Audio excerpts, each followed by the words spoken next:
সুদল টাকা বের করে নষ্ট করছে শুধু। আমার এমনি তোমার বাবা মন মেজাজ খারাপ করে দিয়েছে। লক্ষ্মী ভান্ডারের টাকা আমাকে কোনো হিসাব দেয় না, কোনো কিছু হিসাব দেয় না, কি যে করে কে জানে। যখন শুরু থেকে হয়েছে 2-2.5 বছর হয়ে গেল, 1 টাকার হিসাব দেয়নি।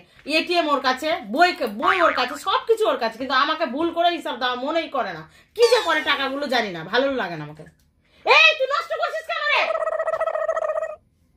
এবার সত্যি যদি আমি নামি না বিছানা থেকে ধরে পেটাবো, আমি বলেই দিলাম। হাসছো না? যেমন বাবা তেমন ছেলে, বাপ গুণের ছেলে একই রকম, শুধু খালি নষ্ট করার ধান্দা, সবকিছু না। আমার টাকাগুলোকে এতদিন ধরে নষ্ট করলো, এখন সুদলটাকে নষ্ট করছে ছেলেটা। ভালো লাগে না। তুমি ফোনে ভিডিও করছো কেন? একটু আমার ভালো লাগে না। ফোন সরাও, ফোন সরাও। তুমি বলছি ফোন সরাও, ভালো লাগে না। আমি রেগে যাবো কিন্তু, ফোন ভেঙে দেবো কিন্তু।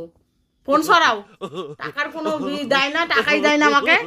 আবার ভালো লাগছে না কিন্তু, ফোনটা সরাও। রেগে গেছি প্রচুর।